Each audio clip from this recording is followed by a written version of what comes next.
শীতের সকাল, হাতে এক গ্লাস রস। এই ছোট্ট মুহূর্তে লুকিয়ে থাকে পুরো দিনের শান্তি। হ্যালো এভরিওয়ান, আজকে আমরা রস খেতে চলে গিয়েছিলাম গাজীপুরের শফিপুর আন্দারমানিক ফিল্ম সিটিতে। এখানে 400-রও বেশি খেজুর গাছ আছে, তো আমরা খুব ভোরে চলে গিয়েছিলাম।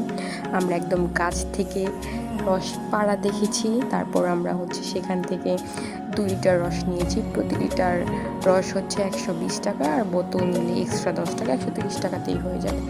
তো এখানে রস বিক্রি করা হচ্ছিল। এখানে প্রচুর মানুষ আসে, প্রায় অনেক মানুষ, ডেইলি 100-200 তো আসে। তারপর আমরা রস টেস্ট করতেছিলাম।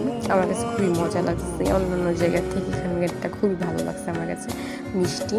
তো এখানে গাছ থেকে রস পড়তেছিল, একটা ছোট্ট গাছ, সেটা থেকে রস পড়তেছিল। তো আমি একটু দুষ্টামি করে রস গ্লাসে কালেক্ট করার ট্রাই করতেছিলাম। তো এখানে জায়গায় জায়গায় খুব ভালো ছবি আসে। তো আমরা আসার মুহূর্তে দেখলাম যে এখানে রস চাল দেওয়া হচ্ছে একদম গুড় বানানোর জন্য। খুব সুন্দর একটা ভাইব আসতেছিল, একদম অ্যাস্থেটিক একটা ভাইব। তো এটা খুব সুন্দর ছিল, আর ভিউটা খুবই সুন্দর, একদম সূর্য উঠতেছিল তখন। আর এটা আমার লাইফের ফার্স্ট ভয়েস দেওয়া। তো কোনো ভুল ত্রুটি হলে সবাই ক্ষমার দৃষ্টিতে দেখবেন।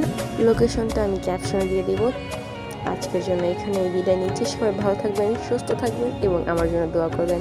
আল্লাহ হাফেজ।